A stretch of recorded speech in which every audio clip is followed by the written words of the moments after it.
Magandang umaga mga kababayan at mga kariban. Muli na namang nagbabalik si Manong Rayban para sa isang reaksyon. Gusto ko lang mag-react sa sinabi ni former Senator Bam Aquino tungkol po sa korupsyon. Alam naman po natin na si Senator Bam ay isang magaling na senador at makabayan.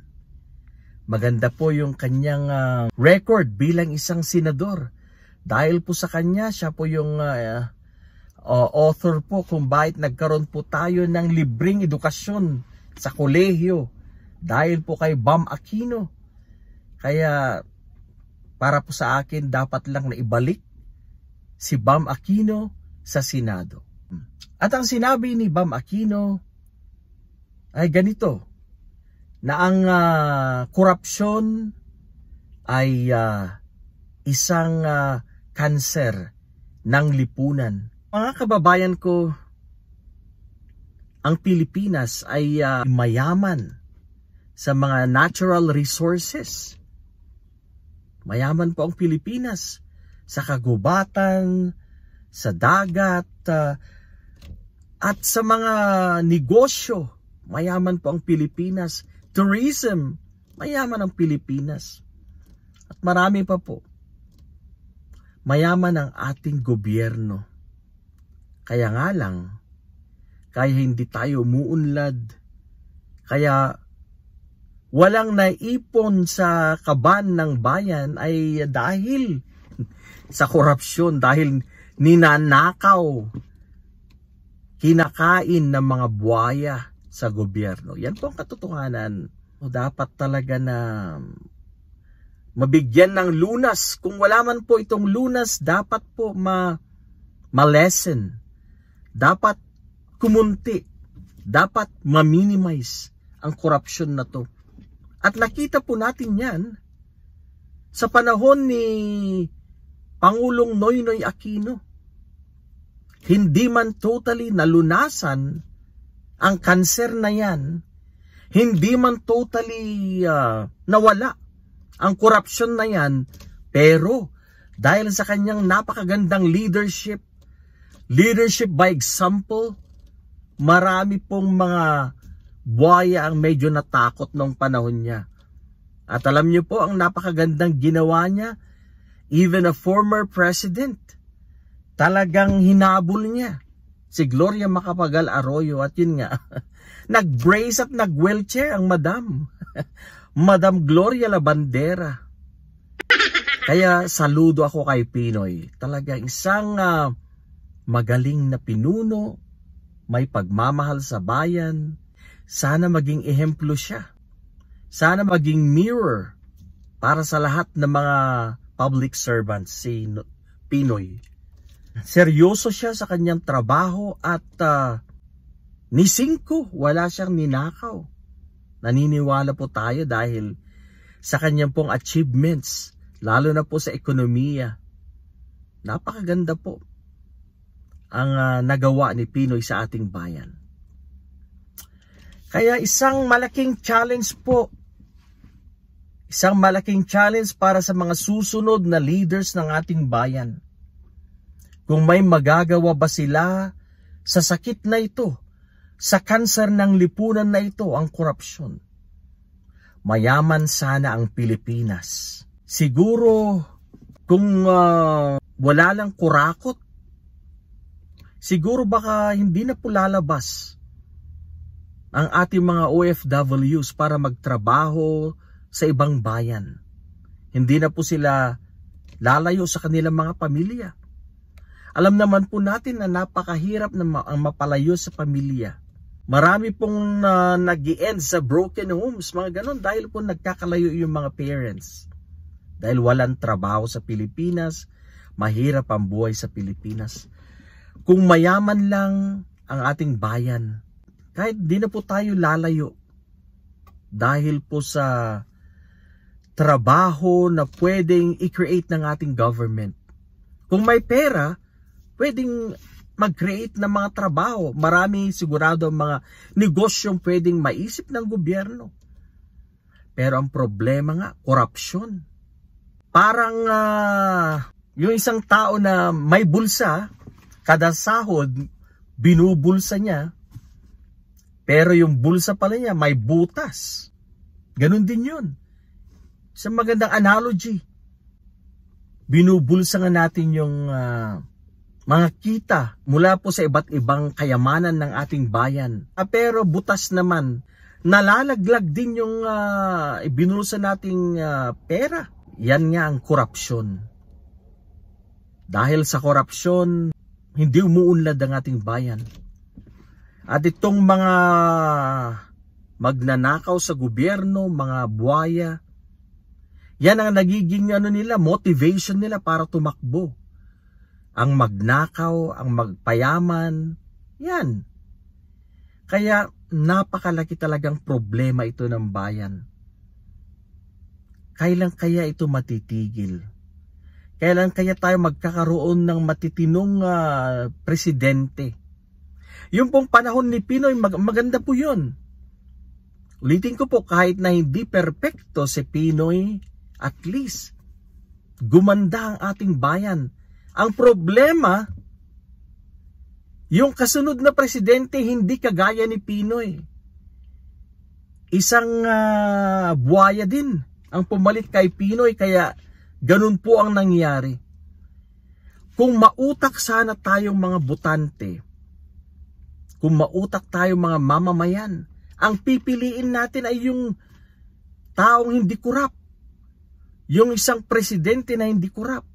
Magluluklok tayo ng pinuno na hindi kurap at magnanakaw. Dahil kung ang pinuno ay magnanakaw, tutularan yan ng mga pababa. Follow the leader. So bumabalik na naman po tayo doon. Kaya kung ang pinuno ay hindi magandang ehemplo, ganun din po, expect na yung mga tauhan niya pababa hanggang barangay level ay mga kurakot din. Wala din kinatatakutan dahil iisipin nila, bakit ganito si Bossing? Si Bossing laging bulsa ng bulsa, magbulsa din tayo. Ganun ang sasabihin nila. Kaya kailangan talaga natin na magkaroon ng sunod-sunod na mabuting pangulo or leader ng ating bayan. Yan sila, Senator Risa Hontiveros, pwede maging pangulo yan. Matino. Si former Vice President Leni Robredo, yan, matino. Si Senator Leila de Lima, matino, pwede rin maging presidente yan. Kahit si former Senator Sonny Trillanes, matino. Hindi yan magnanakaw sa pera ng bayan. Kung ganun po sana tayo mga botante, na pipiliin natin yung mga matitinong magiging presidente, okay sana. Pero ano nangyari? Pagkatapos ni Pinoy, yung magandang nagawa ni Pinoy, naglaho na parang bula. Wala. Yung mga savings ng bansa, wala. Nagkautang-utang, lumobo na naman yung utang ng bayan. At trilyones na nga ang utang natin. Hindi na natin alam kung mababayaran pa ba ito or hindi na. Kaya, ang point ko dito, mga kababayan, dapat sunod-sunod na piliin natin ang mabuting magiging pinuno ng ating bayan. Dahil kung ang isusunod mo na naman ay isang buwaya, isang taong walang disiplina, isang taong magnanakaw, walang mangyayari sa Pilipinas. Dapat, if possible, sunod-sunod na ang iboto natin ay yung mga matitinong leader ng bayan. Nabanggit ko na. Wala po yan sa kulay. Tanggalin na natin yung kulay-kulay na yan. Ang totoo po, ito ang masasabi ko, I'm not siding anyone. Ito lang masasabi ko. Kahit na dilawan pa si Leila de Lima or sabihin natin si Trillanes or si Hontiveros, hindi po yan mahalaga yung kulay. Ang mahalaga po ay yung pagkatao ng isang leader. Ang mahalaga po ay yung upbringing ng isang leader. Nakikita po natin na si Leila de Lima, matuwid na tao yan. Senator Risa Hontiveros, matuwid na tao yan. Si VP Leni Robredo, matuwid, napakatuwid na tao yan. Kaya sabihin na nating nasa yellow sila, ang kulay, hindi mahalaga yung kulay. Okay lang na iboto natin sila. Dahil sila yung mga taong merong pagmamahal sa bayan at hindi tayo nanakawan. Yan ang totoo. Ang mga tao na ito, actually yung mga nasa dilawan na sinasabi, marami sa kanila ang matitino. Kahit na hindi dilawan, marami ding matino dyan. Para senador, si Engineer Toto Kausing, matino din yan, hindi yan dilawan, pero matinong tao. Kaya, by the way mga kababayan, iboto po natin si Engineer Toto Kausing, dating attorney, magaling na attorney yan. Sa Senado, for next year's senatorial race, iboto po natin, please. Alam ko pong we won't regret pag ibinoto natin si dating attorney Toto Kausing dahil ito ay galit sa korupsyon at siguradong poprotektahan niya ang pera ng taong bayan. Senator Bam Aquino, talagang tama po yung anyong sinabi that corruption is a cancer sa ating pong society.